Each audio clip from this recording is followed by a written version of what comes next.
Mahigpit na nakabantay ang pambansang pulisya laban sa anumang uri ng profiteering at hoarding ng mga produktong petrolyo.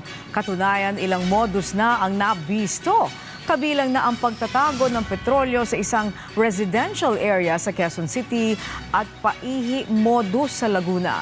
Si Ryan Lesiges sa sentro ng balita. Kasabay ng pagsipa ng presyo ng produktong petrolyo, nagsilutangan din ang iba't ibang modus na may kinalaman sa gasolina. Kabilang dito ang nadiskubring paihi ng produktong petrolyo sa isang residential area sa Quezon City. Ang nadiskubring 10 milyong pisong halaga ng diesel sa isang barge sa Navotas. Andyan din ang insidente ng gas and go sa isang gasolinahan sa Quezon City.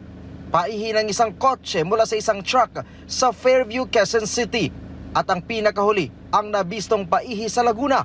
Sa kabila nito ang PNP, sinabing isolated case lamang ang mga ito. Kontrolado pa rin daw ng pambansang pulisya ang sitwasyon. Sa base sa records ng CIDG, yung kaso po na nahuli na po nila kaugnay ng paihi, kahit ng mga nakaraang panahon, umabot na po sa 9 cases. Sa 9 cases na nahuli na po ng CIDG kaugnay ng paihi, meron po sila 16 na individual na nakasuhan. Sa kabila nito ay sinabi ng PNP na handa daw sila sakaling lumala ang peace and order ng bansa kaugnay sa krisis sa langis.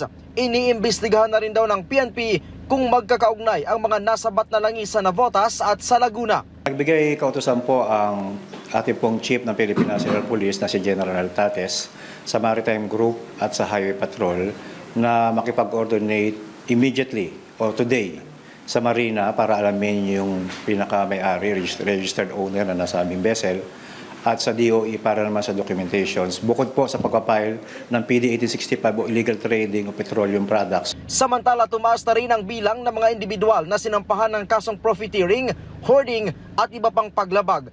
Sa pinakahuling tala ng PNP, umakyat na ito sa 34. Sa nasabing bilang, 8 ang kinasuhan ng hoarding, 3 ang profiteering, 9 ang paglabag sa PD 1865, 1 sa illegal storage ng petroleum products at 1 estafa. Naitala ang mga ito sa iba't ibang rehiyon, kabilang ang Region 3, 5, 8, 11 at NCRPO.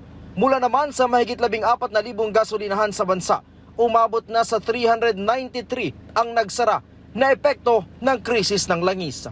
Ryan Lesiges para sa Pambansang TV sa Bagong Pilipinas.